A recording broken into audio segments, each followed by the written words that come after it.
A very good morning to all students. Today we will discuss our next topic, that is moment of inertia. It is represented by capital I. Here, moment of inertia is the rotational analog of mass. As students, rotational motion में I वही role, और we can say that moment of inertia वही role play करेगा जो translational motion में मास play करता है. Means हम कह सकते हैं कि मास का इक्विवेलेंट कौन है. रोटेशनल में मास का इक्विवेलेंट क्या होगा? Moment of inertia. Okay students. तो students, firstly we will define what is moment of inertia. Before defining moment of inertia, exact definition which is given in book, firstly we have understood it. Okay, suppose student ये क्या है? एक axis of rotation. मैंने मान लिया कोई भी axis of rotation है और इसका नाम दे दिया एक्स. ओके, तो स्टूडेंट इस एक्सिस ऑफ रोटेशन से मैंने कोई मास बांध दिया, मान लो एक पर्टिकुलर डिस्टेंस RB, और मैंने माना कि इस पे क्या बांध दिया, कोई मास स्मॉल m बांधा at a particular distance R, और हमने माना कि एक्सिस ऑफ रोटेशन इस वे से क्या कर रही है, घूम रही है इस वे से. तो इस एक्सिस के अबाउट, एक्स एक्सिस के अबाउट जो हमारा मोमेंट ऑफ इनर्शिया होगा स्टूडेंट, वो क्या होगा? अभी डिफाइन करें कहां से आया, ये कैसे आया. mr². मीन्स क्या हुआ, ये मास इनटू में square of distance from axis of rotation. क्या इस मास का और किसका प्रोडक्ट है? Square of distance from the axis of rotation. ये इसका क्या होगा? Moment of inertia. तो हम अभी देखते हैं इसको स्टूडेंट कैसे आया. स्टूडेंट, हमने मान लो इस मास एम पे फोर्स लगाई. फोर्स किस वजह से लगाई हमने? मतलब कि मान लो ये पेन है, इस पे नीचे से फोर्स नहीं लगाऊंगी, इस वजह से लगाई ताकि ये क्या करे स्टूडेंट, रोटेट करे. तो तभी तो घूमेगा. अगर नीचे से लगाऊंगे तो कहाँ चला जाएगा? ऊपर चला जाएगा.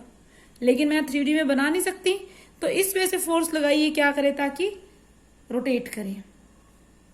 तो फोर्स लगने से क्या होगा? आपको पता है जैसे ही किसी चीज फोर्स लगता है तो उसको क्या मिल जाती है? एक्सेलरेशन प्रोड्यूस होगी. तो हम क्या लिख सकते हैं स्टूडेंट, हियर फोर्स लगी इस पे मास m पे, तो इसने एक्सेलरेशन प्रोड्यूस की. तो F इक्वल टू क्या हो जाएगा स्टूडेंट्स? ma. हम देख रहे हैं कहां से आया, क्या रिलेशन है. Multiply this equation both side by r. तो क्या हो जाएगा? इस डिस्टेंस से, distance from axis of rotation, RF equal to MAR. Okay student, ये क्या है? एक्सेलरेशन, जो फोर्स लगने से लीनियर एक्सेलरेशन प्रोड्यूस हुई है. तो स्टूडेंट, हमने एक बार एनालॉजी पढ़ी थी ऑनलाइन लेक्चर्स में हमारी, जिसमें हमने लीनियर और रोटेशनल के अलग अलग वेरिएबल्स देखी थी. जैसे हमने देखा था कि डिस्टेंस के लिए वहां S, रोटेशनल में थीटा. इसी तरह हमने और भी बात की थी कि एक्सेलरेशन क्या होता है, लीनियर में A से, जबकि रोटेशनल में अल्फा से. और फोर्स इसमें F लीनियर में और रोटेशनल में टाउ से. ये कुछ चीजें हमने स्टडी की थी. तो स्टूडेंट, अब यहाँ पे ये देखो, मैं A की जगह इनके बीच रिलेशन भी स्टडी किया था हमने कि इनके बीच क्या रिलेशन होता है. S इक्वल टू R थीटा, स्मॉल r लिख दो, थीटा. इनके बीच क्या होता है? A और अल्फा के बीच में, A और अल्फा के मतलब एंगुलर एक्सेलरेशन और लीनियर एक्सेलरेशन के बीच जो रिलेशन होता है आपका, क्या होता है? A equal to R alpha. तो स्टूडेंट, यहाँ पे मैं A की जगह क्या लिख सकती हूँ? R अल्फा लिख सकती हूँ. तो मेरे पास इक्वेशन क्या हो जाएगी? R alpha equal to M, इसकी जगह क्या आ जाएगा? A की जगह R अल्फा इंटू R. और student, as you all know, torque हमने पढ़ा था कि टॉर्क हमारे पास क्या होता है? Radius into tangential force. आपकी बुक में लिखा भी है, परपेंडिकुलर फोर्स कह लो. क्या होगा? Product of radius into perpendicular force, ये क्या होता है टाउ। तो हम इसको क्या लिख सकते हैं, ये परपेंडिकुलर ही है, इसको मैं क्या लिख सकती हूं, टाउ। तो टाउ इक्वल टू क्या आ गया, एम आर स्क्वेयर इंटू में अल्फा, ये चीज आ गई। अब स्टूडेंट एक चीज बताओ, आप लीनियर मोशन में मास ऑफ फोर्स को क्या करते हो, डिफाइन कैसे करते हो, force equal to mass into में एक्सेलरेशन। अगर इस इक्वेशन को मैं दोनों को कंपेयर करूं, इक्वेशन 1 एंड इक्वेशन 2, आप देखो फोर्स किसके इक्वल है, यहां लिख लेती चलो इसको, equation 1 tau equal to M R square into alpha. ठीक है, लीनियर में एफ है, रोटेशनल में उसका रोल कौन प्ले करता है, टॉर्क। अल्फा ए का रोल अल्फा। लेकिन जो मास है हमारा लीनियर में, उसकी जगह क्या आता है, क्या आ गया, एम आर स्क्वेयर। मीन्स जो रोल लीनियर में मास प्ले करता है वो रोल रोटेशनल मोशन में कौन प्ले करेगा, एम आर स्क्वेयर, जिसको हम क्या कहते हैं, आई बोल देते हैं इन दोनों को कंबाइंड, जो कि क्या है, मूवमेंट ऑफ इनर्शिया। मीन्स जो रोल लीनियर मोशन में मास प्ले कर रहा था वही रोल यहाँ पे क्या कर रहा है, हमारा क्या, मूवमेंट ऑफ इनर्शिया प्ले कर रहा है। अब ये तो हमने सिंपली एक बात की थी जब हमारे पास एक मास था। मान लो हम डेरिवेशन के लिए कंसिडर कर लेते हैं कि consider a body that is made up of n number of particles. I have considered any body that is made up of n number particles and rotating about a given axis of rotation. Okay, let this is axis of rotation and this body is made up of n number of particles having mass.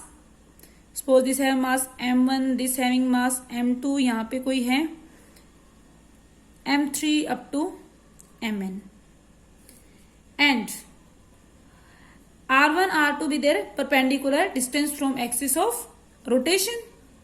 This having distance r1, r2, r3 up to rn.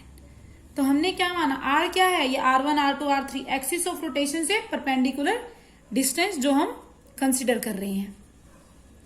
अगर student एक चीज देखो, हम यहाँ पे अगर मैं axis को चेंज कर दूं, एक्सिस को यहां कर दूं, यहां कर दूं, कुछ भी एक्सिस को अगर चेंज कर दूं तो हमारा जो r है वो क्या हो जाएगा स्टूडेंट, सारे r1 r2 वो चेंज हो जाएंगे।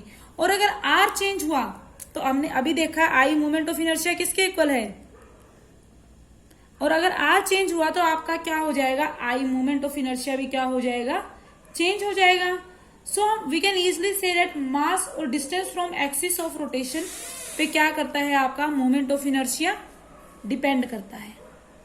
ओके स्टूडेंट्स, तो we are consider large number of masses, तो हमारा मूवमेंट ऑफ इनर्शिया क्या आ जाएगा, तो movement of inertia of the body about this और गिवन एक्सिस ऑफ रोटेशन क्या आ जाएगा, सबका sum m1 r1 square plus m2 r2 square up to so on कितनी है, plus mn r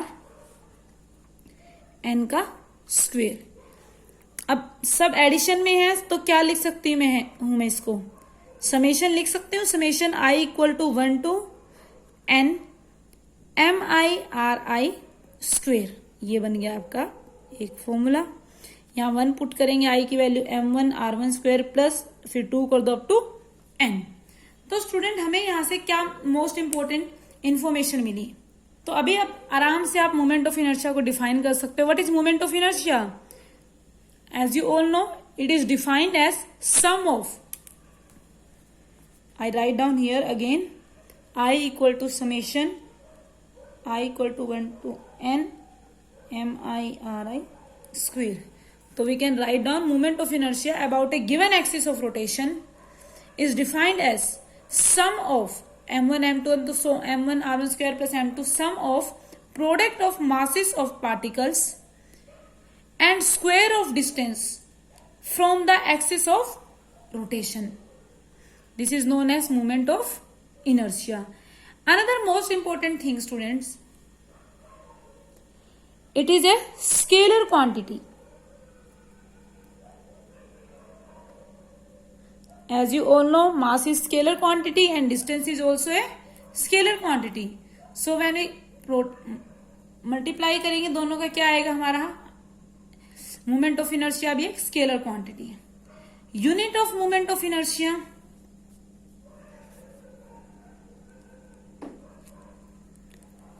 in SI system it units come out kg into में this meter square, kg meter square. In CGS system kg किससे measure करते हैं mass को, grams centimetre square. You can easily write down their dimension formula.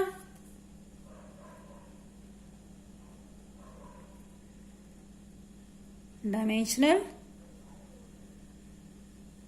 Formula, mass को represent करेंगे m से और distance को r स्क्वायर है तो l स्क्वायर टाइम है ही नहीं 0, ml to t0. This is dimension formula.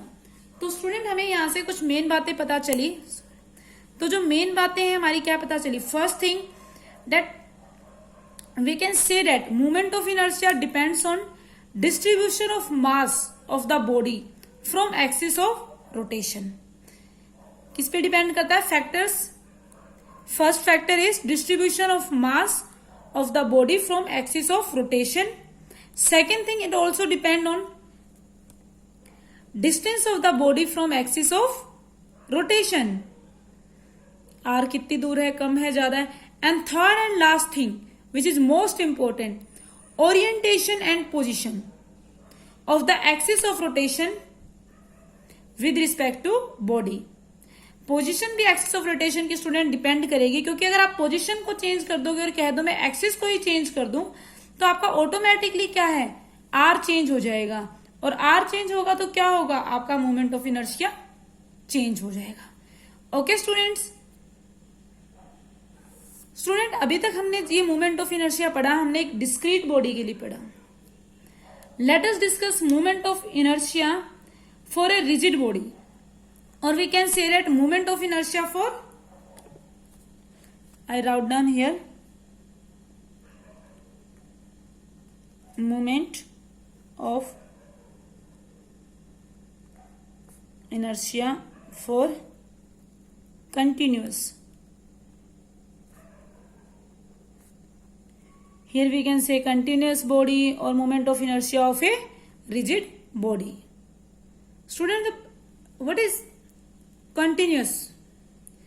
जिसमें मास क्या होता है, डिस्ट्रीब्यूट होता है. अभी जो ऊपर हमने केस किया वो क्या था, एक डिस्क्रीट बॉडी के लिए देख रहे थे हम.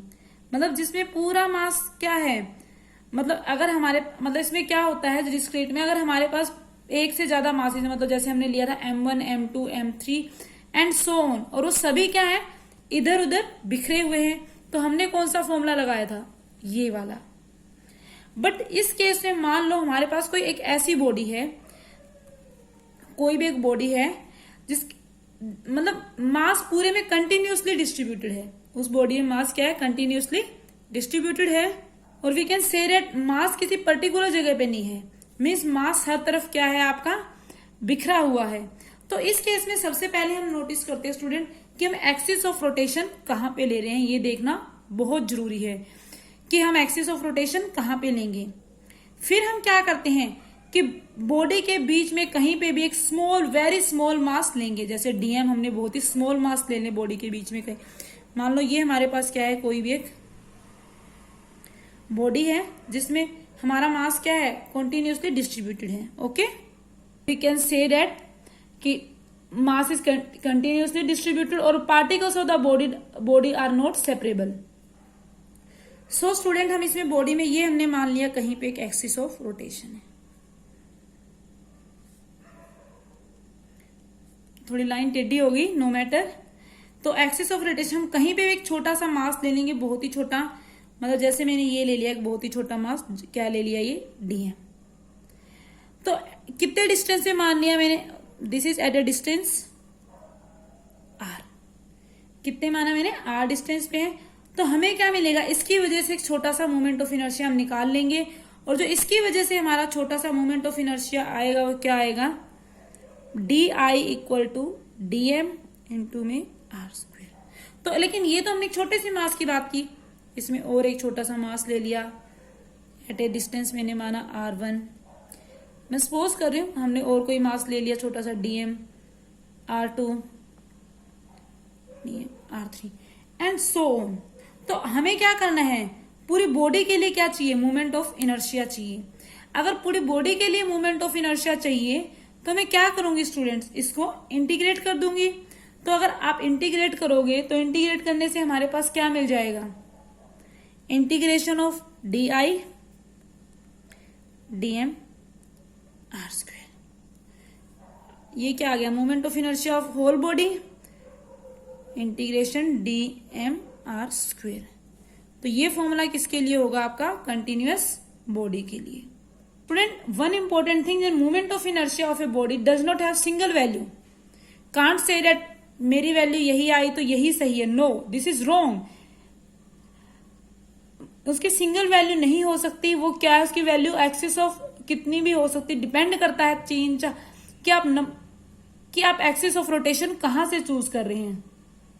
जितनी एक्सिस ऑफ रोटेशन आप डिफरेंट चूज करेंगे उसकी उतनी ही डिफरेंट क्या आएगी, आपकी मोमेंट ऑफ इनर्शिया की वैल्यू आएगी। तो ये कोई नहीं है कि मोमेंट ऑफ इनर्शिया फिक्स है, no student. Moment of inertia of a body does not have single value as the body has number of axis of rotation. Okay students, आपके केस में मोमेंट ऑफ इनर्शिया है कुछ rigids body का having different shape, but उनकी derivation नहीं है। तो आप उनकी डायरेक्टली उनके क्या करो, फॉर्मूले याद कर लो। अगर कोई न्यूमेरिकल आ जाए या 1 मार्क्स के लिए पूछ लिया जाए तो ऐसा कुछ नहीं है कि उनके क्या है डेरिवेशन करनी है। आपकी बुक में दी हुई है बट आपको नहीं करनी, वो सिलेबस में नहीं है। तो हम 1 बाय 1 बात करेंगे सबकी। सबसे पहले बात करते हैं हम रोड की। थिन रोड है, मान लिया ये हमारे पास कोई एक थिन रोड है। In this rod axis of rotation कहाँ है, axis of rotation passing through its centre and perpendicular to its length. ये लेंथ है, इसकी लेंथ के परपेंडिकुलर और passing through its centre. Axis of rotation हमारी यहां से पास हो रही है, रोड की लेंथ कितनी है, l। तो इस केस में स्टूडेंट्स आपका मोमेंट ऑफ इनर्शिया आता है 1/12 ml स्क्वेयर। अनदर केस, इसी में अगर कह दिया जाए student that axis passing through one end and perpendicular to its length. अभी तो सेंटर में से हो रही थी हमारी एक्सिस ऑफ, अब कह रहा है किसी वन एंड से पास आउट है। तो इस केस में मान लो यहां से पास आउट है, तो आपका जो मोमेंट ऑफ इनर्शिया आएगा वो क्या आएगा, 1/3 ml स्क्वेयर। तो आप सिंपली याद कीजिए, इनकी डेरिवेशन की जरूरत नहीं है। थर्ड, अगर आपके पास क्या है, सर्कुलर रिंग है जिसका रेडियस क्या है r, तो आप फर्स्ट केस याद कर लो, when that axis of rotation passing through its centre and perpendicular to its plane. बाकी केस जो आप पैरेलल एक्सिस और परपेंडिकुलर एक्सिस थ्योरम करोगे उसकी हेल्प से आपको समझ आ जाएंगे, तो पूरी रट्टा मारने की जरूरत नहीं है। ये क्या है मेरे पास, अगर मान लो ये कोई सर्कुलर रिंग है और जो एक्सिस ऑफ रोटेशन इसके सेंटर से पास हो रही है परपेंडिकुलर टू इट्स प्लेन, तो इस केस में से आपका जो मोमेंट ऑफ इनर्शिया आएगा स्टूडेंट वो आएगा mr square. Okay, another thing, अगर हमारे पास सर्कुलर डिस्क हो तो डिस्क के केस में जो आपका मोमेंट ऑफ इनर्शिया आएगा student, when axis of rotation passing through its centre and perpendicular to its plane, तो आपका मोमेंट ऑफ इनर्शिया आता है 12 mr स्क्वेयर। अगर हमारे पास होलो स्फीयर है जिसका रेडियस r है, होलो sphere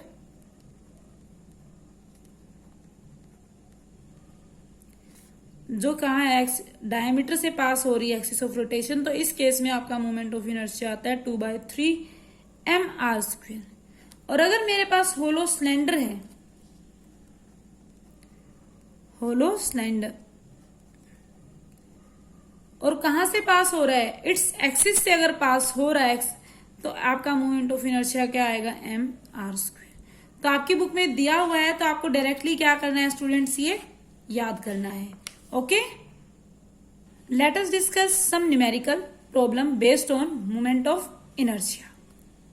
Student, the given question is calculate the moment of inertia of a system of masses about AB axis passing through the midpoint of a triangle as shown in given figure.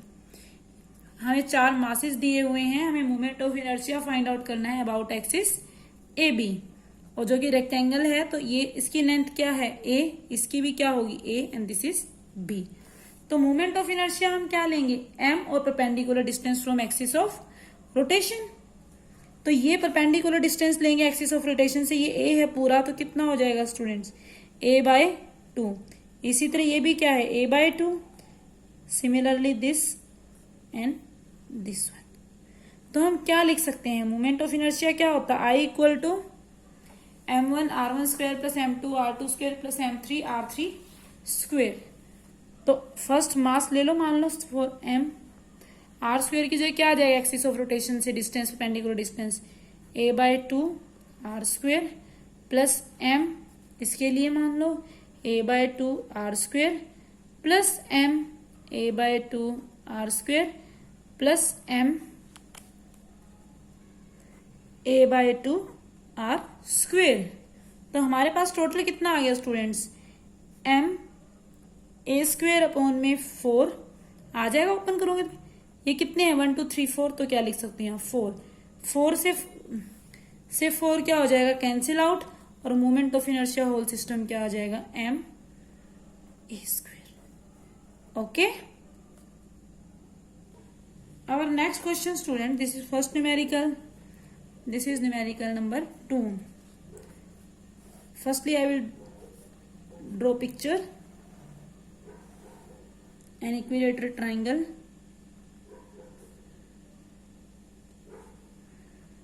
axis AB, here mass m1 m2 and m3, its size is a, sides having length a.